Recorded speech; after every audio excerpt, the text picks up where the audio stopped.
여러분 안녕하십니까? 힐링 토크 해버 플러스의 하근수 목사입니다. 안녕하세요, 이지입니다. 이지 씨, 네. 우리 같이 방송한 게 만 5년 됐어요 벌써. 벌써 그래요. 5년. 예. 네. 밥도 여러 번 같이 먹었고 방송을 뭐 제주도 갔다 오고 그렇죠. 부산 특집도 많이 했고, 예. 해외 특집도 했고 5년 동안 내가 이제 결론을 냈어. 어떤 결론 내셨어요? 이지를 밝힌다. 그냥 넘어가야 될 것 같은데요.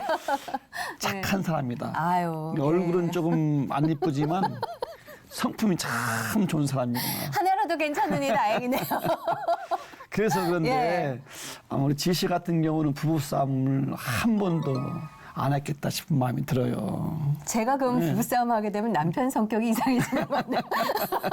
어떻게 부부싸움을 안 하고 살 수 있겠습니까? 이렇게 착한 사람도 부부싸움. 아유, 그럼요. 그래. 예, 건드려질 때가 있죠. 아, 근데 뭐 25년 차 정도 살아보니까 요쯤 돼서는 내가 피하는 게 맞겠다 하면 이제 피할 길을 내는 거죠. 근데 목사님이야말로 사모님이랑 별로 안 싸우실 것 같은데요. 우리 또 예. 처음에는 좀 싸웠죠.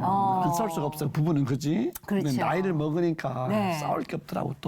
서로 이제 같이 서로 이제 너무 맞춰. 알게 되니까. 네. 예. 싸우지 않는 게 이상하지 뭐. 싸워가면서 정보 들고 그러는 거예요. 그렇죠. 근데 뭐 비단 부부뿐만이 아니라 교회 안에서도 사람들이 모이다 보면 그럼, 네, 의견이 네. 다를 수가 있죠.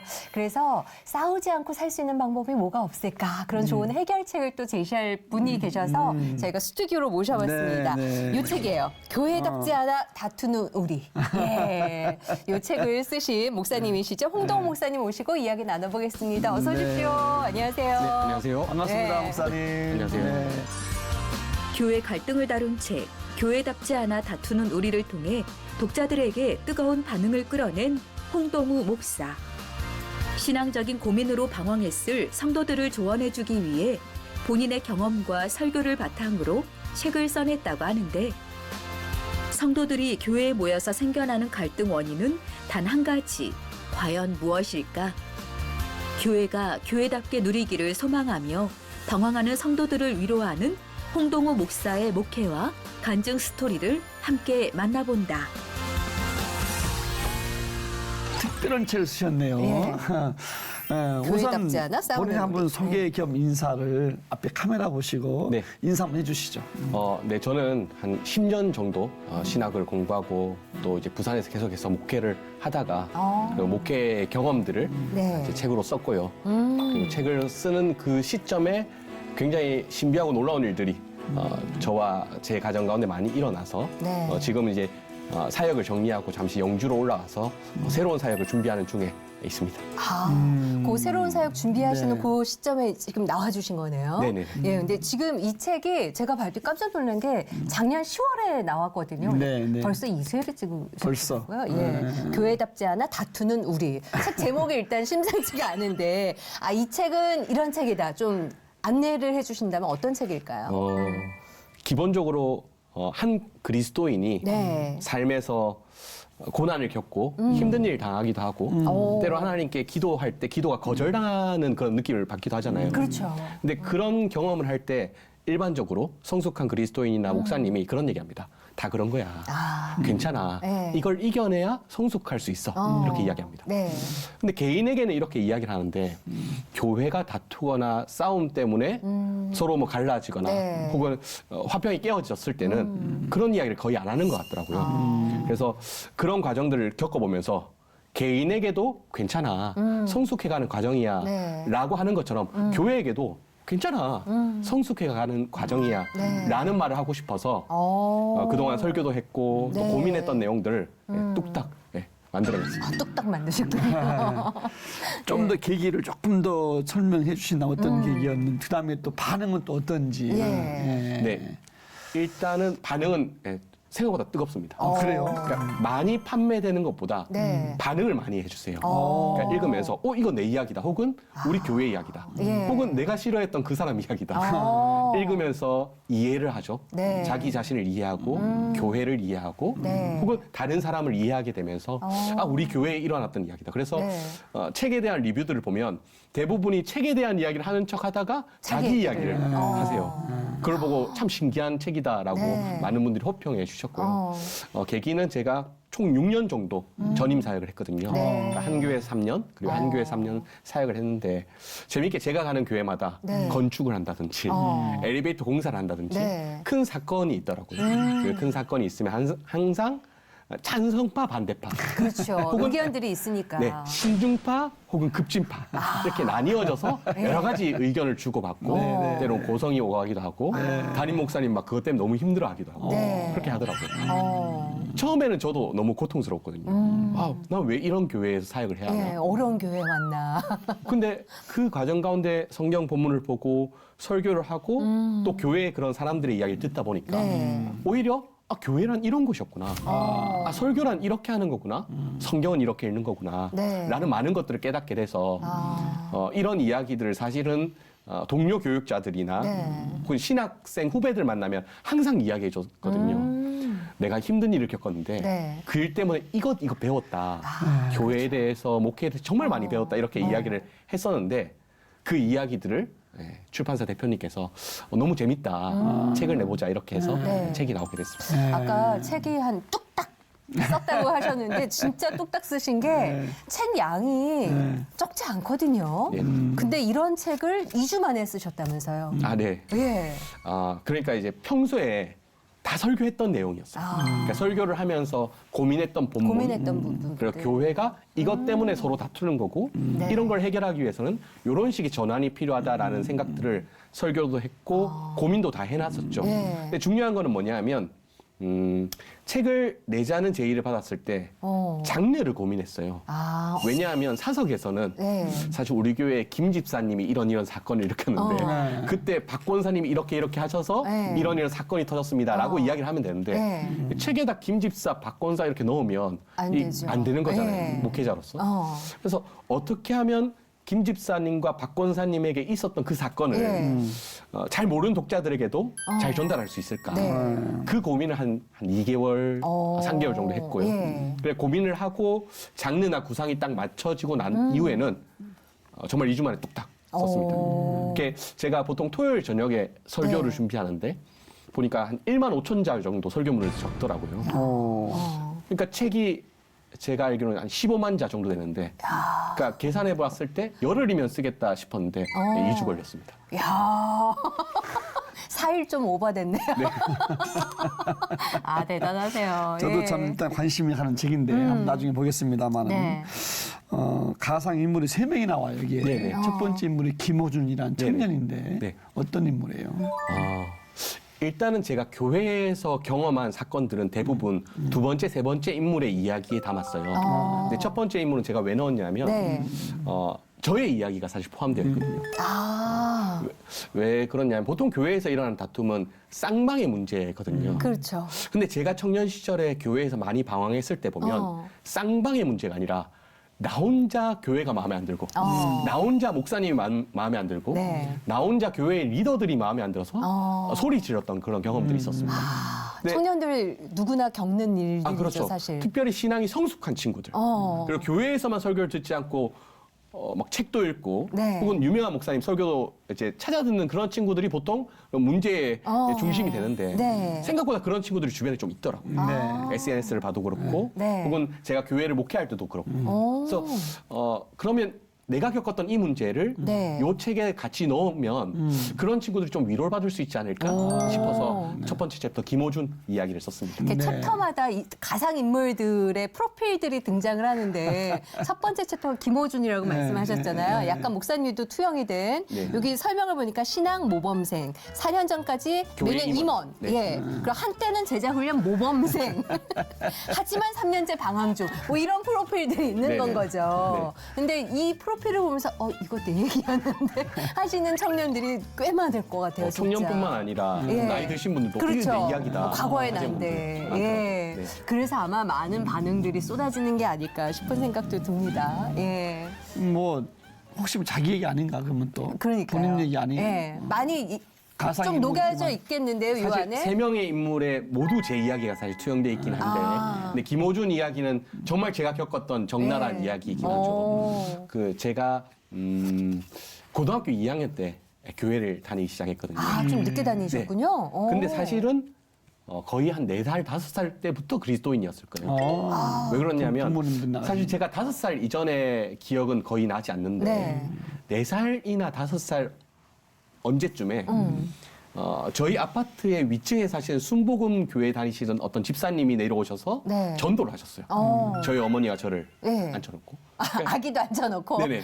앉혀놓고 막 전도를 하셨는데 그 저희 어머니는 여전히 교회 안 다니시는데 네. 당연히 교회를 나가지는 않겠다 이렇게 말씀을 드렸죠. 네. 근데 그게 너무 좋아 보였나 봐요. 기독교라는 것 자체가. 그래서 저한테 어린이 성경책 네. 한번 사주시고 그리고 6살 때 성교원 보내주시고 7살 때 기독교 유치원 보내주시고 교육으로서는 좋겠다 생각하셨군요, 네, 어머니가. 그래서 나중에 제가 여쭤보니까 나는 네가 위인이 될 거라 생각했는데 서양의 유명한 위인들 보니까 다 예수 믿더라. 어머. 그럼 네가 예수 믿어야 위인이 될 수 있을 것 같아서 내가 그렇게 널 길렀다 이렇게 네. 얘기를 하시더라고요. 야. 어. 기독교 조기 교육을 받으셨네요. 그렇죠. 어머니 그 안 나갔지만 마인드가 기독교적인 마인드가 있으셨나 봐요. 그러면 그러니까 세계적인 위인이 되려면 네. 예수 믿어야 가능하다. 이런 것 때문에 이제 어린 시절에 그 신앙을 주입해줬고 네. 그래서 잘 모르지만 성경의 이야기도 많이 알고 있었고 노출은 많이 되었던 거네요. 그렇죠. 교회는 안 다녔지만.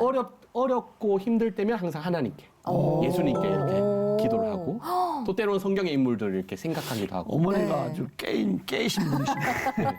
네. 그러면 그렇게 하다가 고2 때 교회 나가셨다고. 네네네. 고2 때 어떤 계기로 그러니까 중간중간에도 교회를 나가긴 했었던 것 네. 같아요. 뭐 2번, 3번 정도. 친구 따라서. 네, 뭐 그리고 뭐 1년 정도는 나간 적도 있고. 근데 아무런 의미가 없었어요. 네. 왜냐하면 그냥 교회에 나갔던 거였거든요. 근데 고등학교 2학년 어간에 여러 가지 집안에도 힘든 일이 있고 제 성적도 떨어지고 네. 제가 앞으로 뭘 해야 될지도 잘 모르겠던 그 시점에 우연히 고등학교 때 이제 친구들 3명이나 앉아서 얘기를 하는데 네. 3명 다 교회를 다니고 있는 친구들인 거예요. 오. 그 친구들이 각자 자기 교회 자랑을 하는 거예요. 네. 근데 그 어릴 때 교회 자랑하는 게 뻔하잖아요. 우리 교회 김태희 닮은 애 있다. 우리 교회 전지현 닮은 애 있다. 그렇죠. 우리- 대표 여학생. 예쁜 애들 막 이야기하다가 우리 교회 무슨 축구 대회 나가서 우승했다. 뭐 이런 이야기를 하는 거예요. 네. 그런 이야기를 들으니까 저도 궁금해서 물었죠. 진짜 그런 애 있냐? 진짜 예쁜 애 너희 교회 있냐? 예. 거기 가면 걔 연락처 받을 수 있냐? 그리고 거기 가면 축구할 수 있냐? 예. 그러면서 제 마음속에서는 거기 가서 하나님을 만나면 하나님께서 지금 내가 풀리지 않는 이 삶 가운데 말씀해 주시지 않을까? 나는 그 마음을 가지고 이제 그렇게 질문하고 예. 그 주부터 교회에 나갔습니다. 갔더니 있던가요? 근데 딱 갔는데 네. 사실은 겉으로는 이제 그런 예쁜 애 있냐 이렇게 했지만 마음속 깊은 곳에서는 내 삶이 너무 안 풀리고 있어서 네. 하나님의 어떤 말씀, 그 음성이 그리웠던 거잖아요. 뭔가 붙잡고 싶은 게 네네네. 있으셨던 거죠. 가자마자 보였던 어떤 예수님의 초상화 같은 게 있었는데 네. 그게 아직까지도 생생해요. 마음이 편해지고 계속 다녀봐야 되겠다. 네. 이런 생각을 가지고 그때부터 쭉 교회를 다녔습니다. 야. 갈급함 있었네. 그렇죠. 마음속에. 예. 그때부터 열심히 다녔고 또 수련회 가서 하나님도 만났고 예. 그렇게 신앙생활 잘했죠. 그럼 네. 고2 때 그렇게 갈급함으로 하나님께 나아가셨잖아요. 그럼 네. 수련회에서 하나님 만나시고 나서 네. 나는 하나님의 종이 돼야 되겠다 결심을 하신 건가요? 어떻게 되신 거예요? 그런 건 아니고요. 그런 건 아니고 네. 제가 중학교 때부터 컴퓨터를 참 잘했어요. 그래서 제 기억으로는 한 교회에서도 상장을 중고등학교 때 네. 4개, 5개 정도 받았고 교내에서 받은 상장은 20개, 30개 정도 됐거든요. 진짜 잘하신 건데요. 그러니까 예. 저는 당연히 컴퓨터를 열심히 해서 먹고 사는 사람이 될 거다. 내 꿈은 빌 게이츠다. 네. 이렇게 생각하고 살았었는데 그런데 뭐 우여곡절 끝에 제가 해양대학교에 들어가게 됐어요. 네. 근데 해양대학교에 들어가게 된 게 좀 하나님께서 도와주신 것이라고는 설명할 길이 없었고 또 무엇보다도 하나님께서 보내주셨는데 성적이 월등히 제가 받을 수 있는 성적보다 높았고 또 그때 당시 해양대학교가 워낙 뜨고 있었을 때였어요. 네. 부산이 해양도시라고 합니다. 그렇죠. 그래서 제가 대구에 있었는데 해양대를 가게 되면서 너무너무 기쁘고 행복했는데 한편으로 하나님께 물었죠. 저 왜 해양대 보내십니까? 저 컴퓨터 잘하는데 그러게요. 앞으로 컴퓨터 해야 되는데 왜 네. 해양대 보내십니까? 근데 하나님께서 그때 여러 가지 말씀을 해주셨던 것 같은데 지금 생각해 보면 그냥 이 말씀해 주셨던 것 같아요. 나 믿어라. 거기 일단 가라. 일단 가라. 일단 가라. 그렇게 흔들리지 말고 가라. 가면 네 뜻이 있을 거다. 내 뜻이 있을 거다. 그래 딱 갔는데 공부 하나도 재미없는 거예요. 막상 갔더니. 네. 1학기 때 학사 경고 맞고 예. 2학기 때도 학사 경고 겨우 면할 어이구. 성적을 맞고 공부도 재미없고 네. 여기 나오면 돈 많이 번다고 하는데 돈 많이 버는 거 별로 관심이 없고 고민하던 끝에 씨름하던 끝에 그때 이제 목적이 이끄는 삶을 공부하고 있었는데 대학생 때. 네. 리고레 21살 때 네. 니고레 목사님이 그때 팍 왔어요. 아 내가 목회자로 부름받았다. 어. 물론 중간중간에도 약간 그런 낌새가 있었거든요. 근데 그런 낌새가 있을 때마다 사탄아 물러가라. 내가 잘못 들은 거야. 이거는 악한 영이 나를 괴롭히기 위해서 라고 생각했었는데 리거렌 목사님의 목적이 이끈 삶 36일째인가 37일째 와. 아 이거는 내가 목회로 부르심을 받은 것 같다. 사실 목사가 뭘 하는지도 몰랐어요. 예. 그냥 내가 아는 목사님은 담임 목사님 그 외엔 다 전도사님이었으니까 네. 목사가 뭘 하는지도 모르면서 아 나는 목회로 부르심을 맞은 것 같다고 하고 생각을 하고 주변에 있는 이제 누나들에게 네. 그리고 청년 목사님에게 이렇게 이야기를 했더니 그래 우리 목회 해보자 신학 해보자 잘해보자 이렇게 예. 얘기를 하더라고요. 야, 아니 그래서 해양대학을 다니다가 신학대학 간 거예요? 그래서 해양대학교 다니다가 바로 때려치우고 때려치우고. 신학대를 가야 되겠다. 보통 이제 구약에 보면 그런 인물들 나오죠. 네. 하나님의 계시를 받으면 다 때려치우고 떠나, 즉시 떠나. 즉시 떠나는 거잖아요. 그래서 저도 이제 마음을 담대히 가지고 네. 기도하고 네. 아버지한테 갔죠. 어. 아버지 제가 해양대학 다 큰 때려치우고 관문인데요. 뭐라 이거는? 그러세요, 아버지가? 예. 신학대 가겠습니다. 근데 저희 아버지가 한쪽 다리를 잃으신 장애인이세요. 근데 다리를 잃기 전에는 자기 해양대 가고 싶어 하셨단 말이에요. 아버지의 꿈이었군요, 그래서 해양대가. 아버지의 꿈을 이룬 아들이 갑자기 신학대 가겠다. 졸업을 안 하고. 그 저기 예. 아버지가 교회 안 다니시고. 교회 안 다니시고. 그런데 야. 그러면 쉽지 이거- 않은데요? 이거 위기인데. 그러니까 네. 아버지가 망치를 꺼내려고 했어. 머리를 어떡해요? 깨뜨려버리겠다. 오. 그래서 저는 이야. 바로 도망쳐 나갔죠. 도망쳐 나와서 3일 정도 이제 교회 형네 집 뭐 있다가 네. 전전하다가 이제 청년 목사님과 주변에 있는 멘토들에게 이제 도움을 구하고 기도를 했죠. 그러다가 내린 결론은 뭐냐면 지금은 내가 접어야 된다. 지금은 내가 아버지의 명령에 순복하는 것이 의를 이루는 데 마땅한 것 같다라고 해서 아버지한테 가서 해양대학교 졸업을 하겠습니다. 졸업은 하겠습니다. 졸업을 하겠습니다. 예. 이렇게 말했죠. 어. 그리고 그때부터 이제 이상한 삶이 시작된 거예요. 어떻게? 나는 목회를 하는 걸 알고 있어요. 내 미래가. 어. 근데 그 목회를 언제 할지 모르고 신학교를 언제 갈지도 모르는 거죠. 예. 그런데 내 몸은 지금 해양대학교에 있고 해양대학교의 커리큘럼을 따라가야 되고 네. 그리고 내가 30살일지 40살일지 50살일지 모르겠지만 어쨌건 나는 신학을 하고 목회를 할 거고 그러니까 그 사이에서 어마어마한 방황을 하게 된 거죠. 그래서 과목을 공부하는데도 전혀 들리지 않고 공부가 안 되겠지. 네. 주변 친구들 다 영어 공부하는데 저는 영어 성경 보고 있고 주변 친구들만 물류 관련 자격증을 따는데 네. 저는 막 계속 신앙서적 보고 있고 야. 해양대는 다니고는 있지만 목회 공부를 혼자 독학하고 계신 거였네요. 네. 근데 저한테 또 누군가가 목회자가 되려면 이렇게 해야 돼. 네. 라고 가르쳐 주시는 분도 없었어요. 왜냐하면 제 고향은 대구고 모교회는 대구에 있고 네. 근데 해양대학교 때문에 제가 부산으로 부산으로 가신 내려오면서 거고. 교회를 한번 떠나게 되니까 내가 다니고 있는 교회지만 나에게 이렇게 디렉팅을 해주지 않더라고요. 그러니까 혼자 고민하고 혼자 씨름하고 혼자 공부하고 그래서 혼자 공부한 걸 교회 가서 말하면 네. 자꾸 이상한 말 한다. 제가 안 보던 곳을 얘기한다 뭐 이런. 목사님 예. 설교 듣고 우리가 이야기해야 되는데 뭐 이상한 책 가져가서 네. 얘기하냐. 어. 그래서 저는 화가 나니까 네. 이거 책에 있는 거다. 네. 이 사람 유명한 사람이다. 근데 목사님은 잘 모르더라고요.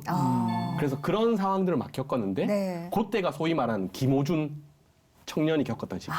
그러니까 누구보다 신앙이 좋은데 네. 교회에서 이 사람의 신앙을 인정해 주지 않는 거예요. 그리고 신앙이 좋으면 자연히 교회에서 리더 역할도 하고 네. 또 다른 사람에게 영향도 미쳐야 되는데 오히려 다른 사람에게 분란을 일으키고 다른 사람이 이 사람 때문에 다른 사람이 시험에 들기도 하고 그런 시기를 그 시기에 막 보냈죠. 그러셨구나. 아니 그러면 네. 잠깐만. 그러면 그 해양대학은 졸업은 했어요? 네네 졸업했습니다. 졸업하셨네. 그래도. 졸업하고 그리고 졸업하고 나니까 내가 목회하면 안 되겠다라는 생각이 들어서 오히려 1년간 직장 생활을 했죠. 오. 그러니까 내가 분이 많은 거예요. 교회에서 날 받아주지도 않고 네. 그리고 막 책을 읽는데 그 책에 대한 내용들을 어떤 목사님이라도 야 너 정말 잘하고 있어 이렇게 했으면 괜찮았을 텐데 그런 분이 없으셨어요. 자꾸 뭔가가 문제가 생기니까. 나 때문에 문제가 일으켜지니까 그럼 내가 전도사가 되면 교회 안에 문제가 생기는 거 아니야? 라고 생각을 해서 1년간 직장생활 하다가 네. 이제 바로 신대원 들어가지도 않고 신학교 학부로 편입을 했죠. 아, 편입을 네. 하셨어요. 왜냐하면 목회를 하면 안 될 것 같아서. 아. 근데 신학을 공부해야 될 것 같아서. 네, 일단 그러면 한번 해보자 하는 네네. 마음으로 신학 학부로 편입을 하신 네네네. 건가요? 네. 그러면은 그 신학교 가셔서 아, 나 진짜 목사로 하나님이 부르셨구나 했던 그 계기가 있으셨어요? 기본적으로는 신학교 처음 들어가서 어떤 교수님이랑 이렇게 면담을 할 때 제가 얘기했어요. 저는 목회 안 할 겁니다. 저는 한국 교회를 비판하는 예. 책을 쓰는 사람이 될 겁니다. 이런 얘기를 했어요. 예, 약간 삐딱한 학생이 들어왔구나 싶으셨겠어요. 그 정도 삐딱하고 또 이제 울분도 많았던 예. 거죠. 근데 그러다가 전도사를 안 하면 돈이 없더라고요. 다른 친구들 전도사에서 돈을 버는데 네. 나는 돈을 못 버니까 고민을 하다가 네. 이제 한 학기후에 이제 전도사 사역을 나갔죠. 음. 사역을 나갔는데 그때 만났던 친구들이 저랑 한 12살 정도 차이 나는 친구들이었는데 네. 전혀 교회 다니지 않는 것처럼 보이는 친구들이었어요. 아. 오토바이 타고 다니고 네. 중3인데 담배 피우고 아, 중고등부를 맡으셨군요. 예. 뭐 술 마시러 다니고 그리고 어떻게 하면 여자애들을 꽂혀서 연애할 수 있을까 예. 이런 생각만 하던 친구들이 교회의 주류였거든요. 오. 그래서 참 그 친구들 보고 참 좀 문제 있다 이렇게 생각했는데 어느 날 그 친구들 데리고 설교를 해야 되니까 쉽게 해야 되잖아요. 네. 그래서 초코파이를 놔두고 설교를 했어요. 여기 우리가 12명 있는데 초코파이가 10개밖에 없네? 네. 그럼 그리스도인은 어떻게 해야 될까? 그리스도인은 나는 안 먹어. 예. 이렇게 한 게 그리스도인이야. 이렇게 얘기를 했어요. 그러니까 애들이 다 예. 알아듣더라고요. 근데 그렇게 설교하고 그날 오후쯤에 한 두 친구가 싸우는 거예요. 그때 제가 그걸 보고 너무 화가 나서 야, 왜 싸우냐? 초코파이 설교까지 했는데. 왜 싸우냐? 왜 싸우냐? 어. 그러니까 애들이 분이 안 가라는 거예요. 네. 근데 그때 제가 무슨 말 했냐면 누군가는 초코파이 포기해야 되는데 초코파이 포기해야 되는 거 아니야? 이렇게 하니까 애들 눈동자가 흔들리는 거예요. 그때 제가 알았어요. 아, 얘들 예수 믿네. 그리고 집으로 오면서 제가 생각을 했죠. 누군가가 나에게 초코파이 포기해라라고 하면 나는 포기할 수 있을까? 나는 누구보다 욕망에 찌든 사람인데 내가 문제아라고 여겼던 저 친구들은 설교 한마디 때문에 싸움을 중단하는 게 좀 이상하네? 내가 그리스도인일까? 저 친구가 그리스도인일까? 그러면서 그때 뭔가 망치 한 대 딱 얻어맞은 것 같았어요. 그러면서 그 친구들 때문에 목회 해볼 만하지 않나? 라는 생각을 조금씩 하게 됐죠. 근데 그럼에도 불구하고 이제 울분이 차 있으니까 목회하기 싫어. 목회하기 싫어. 네. 그러면서 막 고민을 했죠. 근데 고민을 할 때 하나의 꿈을 꿨어요. 예. 기숙사에서 자는데 꿈 속에서 제가 신학교 식당에 있는 거예요. 근데 갑자기 예수님께서 이제 신학교 식당에 이제 임재하신 거예요. 꿈속에서. 네. 예. 그리고 저한테 갑자기 오더니 목회해야지. 목회해야지 이놈아. 목회해야지 이런 거예요. 세 번을. 그래서 제가 너무 꿈속에서 예수님한테 압도돼서 무릎을 꿇고 네. 잘못했습니다. 저 목회할게요. 저 다시는 목회 안 한다는 얘기 안 하고 목회할게요. 이렇게 얘기를 했는데 정신을 차리고 이렇게 눈을 떠보니까 제가 기숙사 침대에 무릎 꿇고 기도하고 있는 거예요. 근데 그 장면을 몸 밖에서 본 거예요. 그게 너무 이렇게 소름이 돋고 이거는 무조건 나에게 목회를 하라는 하나님의 특별한 사인이구나. 강력한 사인이네요. 예. 그렇게 해서 MDB 진학을 이제 결심을 하고 그 친구들의 경험과 그리고 이제 그런 영적 경험 때문에 이제 목회를 하게 됐죠. 그러셨구나. 네. 야. 하나님이 계속 사인을 주시는 거네. 그렇죠. 예, 고비고비해서. 네. 근데 사인을 받고도 목회가 싫었는데 그 환상을 보고 네. 이제 결단했는데 그 뒤부터는 그럼 갈등 없이 계속 목회에 가신 거예요. 그래도 싫었죠. 그러셨어요? 그래서 목회를 뭐가 아직 싫었어요? 울분은 해결이 안 네, 네. 됐으니까. 목회를 제대로 해봐야 되겠다 싶어서 좀 규모 있는 교회로 옮겼거든요. 네. 거기에서 제가 5년 동안 있었고 2년 교육하고 3년 전임을 했었는데 네. 거기에서 사역을 하는데 모든 것이 다 짜증나는 거예요. 왜냐하면 목회하면서도 왜냐하면 선생님들과 이렇게 회의를 하는데 네. 다들 의견이 제각각인 거예요. 그러니까 여기서 막 다투는 거죠. 예.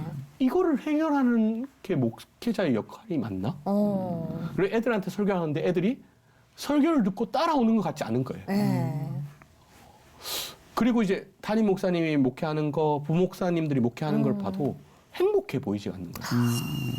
차라리 내가 학자가 되어서 글을 쓰고 책을 내는 것이 더 바람직하고 보람찰 텐데 이 소위 구질구질하고 지긋지긋한 사람들과 평생 어떻게 살지? 네. 나 목회 안 할 거야. 라는 생각을 계속 했었죠.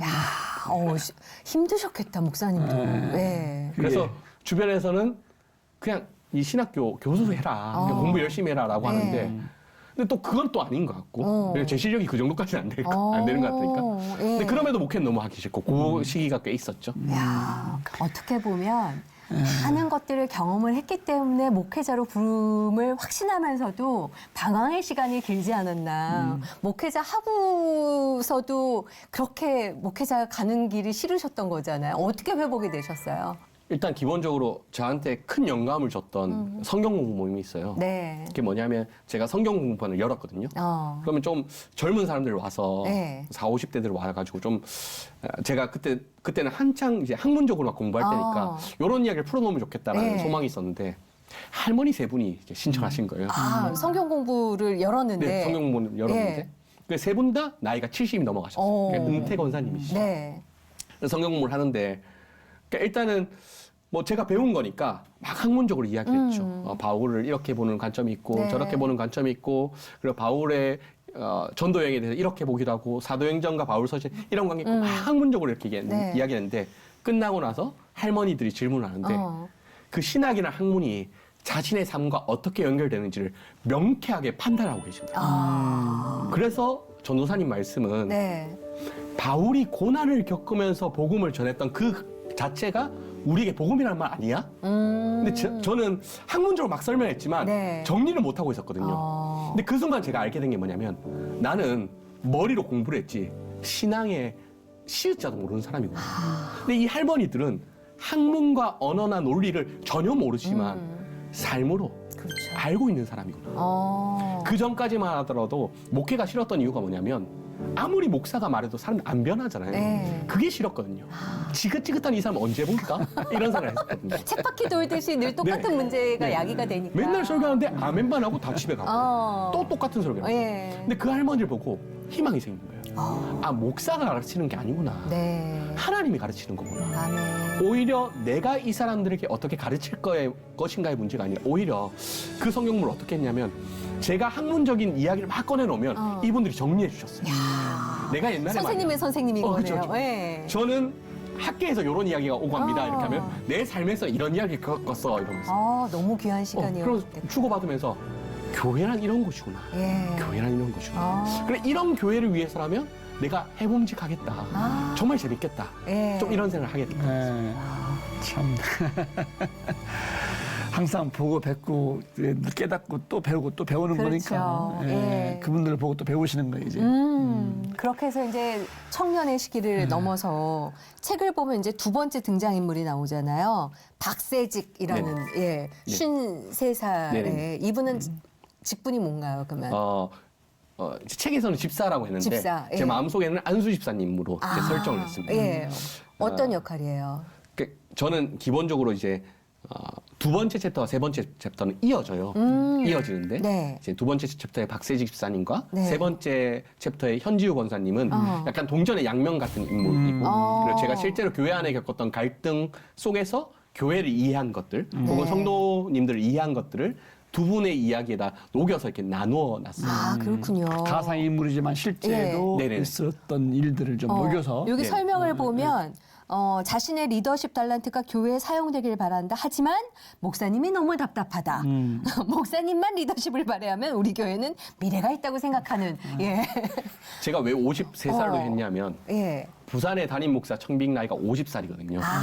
그래서 담임 목사님보다 나이는 조금 많고 예. 사회 경험도 조금 있는데 담임 목사님이 막 하지는 못하는. 하지만 혈기가 담임 있는. 목사님이 좀 네. 어려 보이고 네네네. 예, 답답해 보이는 게 있는 거죠. 그래서 이런 분들을 중심으로 보통 교회 안에 갈등이 촉발되더라고요. 그렇죠. 그러니까 제가 교회 안에서 여러 가지 갈등을 보면서 느꼈던 하나의 문제의식은 뭐냐 하면 교회가 사업체 혹은 기업체처럼 운영되어야 되지 않을까라는 문제의식이었거든요. 네. 그러면 안 되는데 라는 생각을 했어요. 근데 왜 사람들이 이렇게 생각을 하냐 하면 주변에 보니까 어떤 교회는 A라는 부지에 있다가 B라는 부지로 옮기는 결정을 했어요. 네. 근데 B라는 부지로 옮겨보니까 B라는 부지에 신도시가 들어서게 되면서 교회가 확 커진 거예요. 네. 그리고 어떤 교회 같은 경우에는 제자훈련 같은 거 안 하다가 제자훈련을 특정 시점에 확 도입을 하면서 교회의 시스템을 바꿨어요. 네. 그러니까 교인 수가 확 늘어나는 거예요. 그리고 어떤 교회는 건축을 새롭게 했더니, 네. 혹은 어떤 교회는 엘리베이터를 달았더니 교회가 부흥하는 거예요. 그러니까 실제 이 교인들이 경험한 주변 교회 이야기가 사업적 판단을 한두 개만 잘 내리면 교회가 성장하고 부흥하고 교회 분위기가 좋더라라는 경험이 있으니까 이런 주장들을 보통 한 50대 네. 혹은 60대 정도 되는 사업적 마인드가 있고 그렇죠. 머리가 잘 돌아가시는 또 분께서 사회 경험이 있고. 네. 예. 그런 분께서 교회 안에서 문제 제기를 하시고 제안을 하시더라고요. 네. 그리고 목사님들은 이분들 말이 옳은 것 같긴 한데 또 아닌 것 같기도 하고 또 아닌 것 같기도 한데 또 옳은 것 같기도 하고 네. 여기서 갈팡질팡하면서 여기서 보통 이제 다툼이 촉발되는 것 같아서 네. 일단 두 번째 챕터에 이 박세직 집사님을 넣었습니다. 네, 참 재밌기도 하고. 교인이라면 한 번쯤 읽어야 되겠는데 네. 필독서로. 그 세 번째 가상인물이 현지우 권사. 네네. 어떤 인물이에요? 일단은 제가 박세직 집사랑 현지우 권사님이랑 동전의 양면 같다고 제가 네. 말씀을 드렸잖아요. 한 경험이 있는데 그 전에 섬기던 교회에서 건축을 하기 위해서 이렇게 마지막 부흥회 같은 것을 이렇게 기획을 했었어요. 근데 마지막 부흥회 때 부흥회 초청 강사로 누구를 부르면 좋을까 이렇게 회의를 했었습니다. 근데 그때 당시에 저희가 섬기던 교회의 옛날 담임 목사님이 동성교회에 이제 은퇴하신 서정우 목사님이셨거든요. 네. 근데 그분이 건축을 하려고 했다가 건축이 그때 무산됐었어요. 네. 그래서 제가 서정우 목사님 불러오면 서정우 목사님 오신다는 것 자체가 건축을 향한 메시지가 되어서 교인들이 잘 일어날 겁니다. 이렇게 네. 건의를 드렸습니다. 그리고 실제 서정우 목사님 딱 오셨죠. 오셨는데 소위 이제 70대, 80대 그리고 60대 후반 되시는 분들이 너무 좋아하는 거예요. 예. 아, 서정우 목사님 너무 좋다. 그리고 그 서정우 목사님 그분들에게 막 이름을 불러주면서 네. 저한테는 너무 어른인 분들인데 이름을 불러주면서 막 이렇게 악수를 하는 거예요. 예. 근데 제가 그 상황을 보면서 한 가지 겹쳐 싹 지나간 것이 있었는데 그게 뭐냐면 지금 교회 건축 때 박세직 집사님 세대에 있었던 교회를 힘들게 하는 그 사람들 내가 가장 문제아라고 여긴 그 사람들이 사실은 지금 할머니 어른들이 됐던 그분들과 똑같은 인물이 아닐까. 즉 옛날에 서정호 목사님이 건축하려고 할 때 막 네. 괴롭혔던 그분들이 지금 교회가 건축할 때는 교회 기둥 같은 분이 되고 네. 어른이 되어서 막 이렇게 보다듬어주고 기도해주고 용서해주는 분이지 않을까라는 생각이 싹 지나가는 거예요. 그러면 그때 제가 박세직 집사님 같은 분들을 너무너무 싫어했거든요. 진짜 얼굴만 봐도 진짜 웃기 힘들 정도로 싫어했는데 어느 순간 밤에 잠을 자는데 그분들이 20년 후에는 20년 후에 오는 전도사님들은 그분을 의지하겠구나. 네. 20년 후에 오시는 목사님들은 그분 때문에 목회가 행복하겠다 생각하겠구나. 생각이 바뀐 네네. 거네요, 완전. 그렇게 딱 생각을 하게 되면서 아 그러면 박세직 집사님 같은 분들을 변화시키는 게 목사의 역할이 아니라 오히려 그분들이 성숙할 때까지 기다려주고 그분들이 나쁜 사람이 아니라는 걸 내가 인지하는 것이 더 중요하겠다라는 생각을 좀 했습니다. 그러면서 이제 현지우 권사님의 이야기는 소위 자기가 옛날에 여기에 보면 그런 이야기 하는데요. 담임 목사님을 청빙할 때도 내가 청빙했고 교회 식당을 만들 때도 내가 만들었고 새 건축할 때도 내가 건축했고 그렇죠. 교회 모든 걸 다 내가 했는데 근데 산 역사죠. 근데 지금 와서 돌이켜보니 그때 그거 하면서 사람들에게 너무 많은 상처를 줬다. 너무 많이 괴롭혔다. 내가 교회를 위해서 살았는데 사실은 실제 교회라고 했던 사람들 내가 너무 괴롭혔다. 라고 후회하는 인물로 이렇게 그렸습니다. 네. 그러면서 이제 세 번째 이야기에서는 이제 마태복음에 보면 베드로가 이제 예수님께 신앙 고백할 때 예수님께서 베드로야 네가 반석이고 네 위에 교회를 세울 거다 이렇게 이야기를 하잖아요. 근데 재미있는 게 베드로라는 단어가 돌밭이라는 단어랑 연결되고요. 반석이라는 단어는 실제 반석을 의미하는데 돌밭과 반석은 좀 대비되잖아요. 네. 근데 제가 이제 성경을 분석해 보니까 돌밭과 반석이 의도적으로 같이 사용된 거예요. 마치 알곡과 가라지처럼 양과 염소처럼. 네. 그래서 마태복음의 관심 중에 하나가 뭐냐면 서로 뒤섞여 있는 의인과 악인이 뒤섞여 있는 네. 그런 것 같은 거예요. 그러면서 제가 그런 본문들을 연구하고 또 교인들을 바라보면서 제가 느꼈던 거는 누군가를 넘어지게 했던 돌밭들은 시간이 지나서 그 과정도 후회하고 오히려 반석이 되고 자기가 반석이라고 내가 이 교회를 세우고 있다고 생각하는 사람들 네. 역설적으로 다른 사람들 넘어뜨리게 되는 돌밭이 되는 게 아닐까. 그럼 교회 안에는 선인과 악인이 있는 것이 아니라 오히려 선인과 악인을 왔다 갔다 하면서 우리가 모두 다 선인을 찬양하는 게 아니라 선인과 악인이 공존하고 있는 우리 교회 가운데 함께 하시는 하나님을 찬양하게 되는 게 아닐까? 이런 깨달음을 교회 안의 다툼을 보면서 좀 네. 느끼게 되었는데 그 이야기를 이제 세 번째 챕터에 좀 담아내서 네. 아니 그냥 단순하게 처음에 책 제목만 봐서는 교회답지 않아 다투는 우리. 그러니까 네. 어떻게 보면 교회를 바라보는 안 좋은 시선들의 문제점들을 다루는 약간 뾰족뾰족한 그런 책인가 싶은 생각이 드는데 그게 아니라 누구나 경험 함직한 이야기들을 따뜻하게 녹여낸 책이 아닐까 싶은 생각이 들어요. 그렇죠. 교회 안에서 다툼이 일어날 때 음. 가장 교인들이 힘들어하는 건 뭐냐면 신종론적인 문제거든요. 쉽게 말하면 하나님이 이 교회에 살아계시다면 네. 목사님 왜 저런 말을 나한테? 왜 김장로님이 저렇게 행동해? 네. 왜 박 권사님이 저렇게 행동해? 이런 신종론적인 문제거든요. 근데 저는 그런 교회 안에 갈등이 일어날 때마다 항상 이제 설교 강단에 가서 그럴 수도 있죠. 네. 그럴 수도 있죠. 그럴 수도 있죠. 네. 그런 방식으로 교회가 빚어나갑니다. 네. 그런 식으로 우리는 교회이기 때문에 싸우는 겁니다. 오. 이런 식의 설교를 해서 책 제목도 그래서 교회답지 않아 다투는 우리이기도 하지만 교회답지 않아 라고 서로에게 말하면서 다투는 우리 모두가 사실은 교회라서 그런 거다라는 이중적인 의미를 좀 담아내려고 했습니다. 아, 너무 좋네요.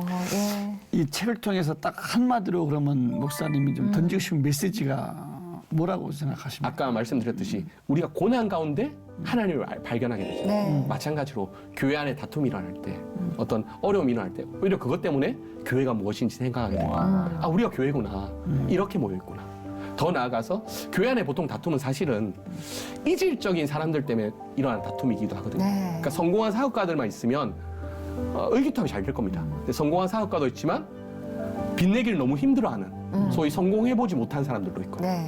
노인층만 있는 것들이 아니라 혈기가 많은 그렇죠. 그런 젊은 사람들. 어. 그러니까 서로 다양한 구성원들이 있기 때문에 다투는 건데 근데 우리가 다투는 거는 하나님께서 우리를 예수님께서 우리를 이렇게 모아두셨구나. 네. 교회가 아니면 우리가 서로 생판 모를 남남일 텐데 그렇죠. 하나님께서 우리를 묶어두셨기 때문에 다투는 거구나. 아 여기가 교회구나 네. 라고 알 수 있다는 그 메시지를 전달하려고 책을 썼습니다. 교회는 사랑의 공동체다. 네, 너무 좋은 책인데 네. 지금 잠깐 사역을 멈추고 있다고 그랬잖아요. 아까. 앞으로 목사님은 어떤 사역이나 어떤 목회관을 꿈꾸고 계십니까? 책을 읽고 성경을 읽는 것이 그리스도인으로서 좀 필요하다는 생각을 좀 갖고 있어요. 네. 그래서 성경을 읽고 성경을 공부하는 모임을 좀 보급하는데 좀 앞장을 썰려고 하고 네. 그래서 책을 좀 많이 소개를 하고 그리고 좀 기독교 양서가 나올 수 있도록 네. 또 기독교 양서가 잘 판매되고 또 많이 읽히고 많이 이야기될 수 있도록 하는 일들을 좀 하려고 하고요. 그거는 제 마음속에 있는 거고 네. 다만 요 책을 내고 나서는 소위 챕터 1에 나오는 김호준 같은 분들이 저한테 연락이 좀 자주 왔어요. 개인적으로 네. 뭐 SNS나 뭐 이런 SNS를 예. 통해서도 그렇고 그래서 그런 분들이 보통 하는 연락이 뭐냐면 소위 그런 거예요. 내가 이 책도 뭐 어떤 사건으로 하려면 이런 책도 보고 이런 목사님 설교도 네. 듣고 이렇게 하다 보니까 지은 교회 못 나가겠다. 지은 교회 나가기 너무 힘들다. 네. 혹은 그러다가 교회를 떠났는데 더 이상 다른 교회 찾기 힘들다. 네. 그런 친구들이 있는 거예요. 어. 그래서 제가 생각한 것 중에 하나는 뭐냐면 그러면 그런 친구들을 모아서 교회를 하지 않고 교회 바깥에 있는 성경 공부 모임을 하자. 그래서 한 분기에 한 6주 정도만 딱 모여서 네. 성경 공부하고 서로가 분노나 울분이 차 있을 거잖아요. 네. 옛날에 여태 같으면 잘 위로하고 그리고 교회란 곳은 성경을 배우고 신학을 배우는 곳이 아니라 네. 사람과 얽히는 곳이야 라고 잘 위로해서 교회로 좀 돌려보낼 수 있는 다시 돌려보낼 네, 수 있는. 교회 밖의 기관을 만들면 좋겠다라고 해서 예. 네, 지금 그거는 이제 모집 중에 있고 그리고 준비 중에 있어요. 진행 중 네. 진행하려고 네. 준비하네. 네네. 야, 그 책을 또 내실 계획을 갖고 계실 것 같은데요. 네네네. 예, 어떤 책 쓰고 싶으세요 앞으로? 일단은 네. 그 다음으로 나올 책은 이제 욥기 관련해서 사실 첫 번째 챕터에도 욥기를 다뤘거든요. 네. 근데 이제 첫 번째 챕터를 받자마자 이 출판사 사장님께서 이걸로 책 한 권 더 쓰자라고 이야기를 하셨었거든요. 예. 근데 실제로 책을 내고 나서 많은 분들이 너무 감질만 난다. 더 많은 이야기를 들려달라 하시는 네. 분들이 좀 있더라고요. 실제로 저도 고통에 대해서 네. 좀 관심이 많아서 고통에 대해서 그리고 고통을 통해서 신앙이 재구성되는 것에 대해서 좀 욥기 관련해서 책을 쓰지 않을까 싶습니다. 오늘 너무 아주 유익한 시간이었고요. 앞으로 하나님이 어떻게 목사님 인도에 가실까 기대가 됩니다. 기도 제목이나 뭐 발행 같은 것만 소개해 주시죠. 일단 책을 내고 나서는 좀 교회의 갈등이나 교회의 어려움 혹은 교회를 정착하지 못한 분들의 이야기들을 저한테 SNS 통해서 해주시는 분들이 있어요. 네. 좀 그런 분들에게 어쨌건 이 책을 냈으니까 좀 도움이 되는 사람이 될 수 네. 있었으면 좋겠다. 그리고 이런 사역들을 통해서 많은 분들이 좀 교회를 좀 바르게 이해를 하고 또 교회 안에서 정말 교회됨을 좀 누릴 수 있게 돕는 사람이 될 수 있으면 좋겠다. 그게 하나의 기도 제목이고 또 하나는 앞으로도 책을 잘 써서 네. 많은 사람에게 유익을 주고 또 한편으로 저도 뿌듯한 그런 일들을 해나갈 수 있으면 좋겠다 싶습니다. 네. 앞으로 하나님께서 홍 목사님을 통해서 또 어떻게 그 사건들을 또 이뤄가시고 만들어가시고 하실지 너무 기대가 됩니다. 예, 기도 제목 들은 대로 저희도 기도하겠습니다. 감사합니다. 감사합니다. 감사합니다. 사실 가만히 보면은 교회 안에 어떤 갈등이나 다툼이 네. 목적 한 가지예요. 교회를 위해서. 그렇죠. 모두가 다. 예. 그러니까 이 교회를 위한 마음을 조금씩 이렇게 좀 맞춰가면은 화목한 교회, 화목한 가정이 되겠죠. 그렇죠. 네. 좋은 교회를 만들기 위한 그 마음이 이제 한 군데로 모이는 건데 사실 자녀들 키우다 보면 자녀들도 막 싸우고 치고받고 언제 그래는 또 웃고 그게 또 가족인 거잖아요. 그게 또 하나님이 원하시는 방법이 아닐까 싶습니다. 가족이라는 거. 하나님 안에서 화평하게 또 오늘 하루도 다른 사람과 함께 섬기는 하루 되셨으면 좋겠습니다. 평안한 하루 누리십시오. 고맙습니다. 감사합니다.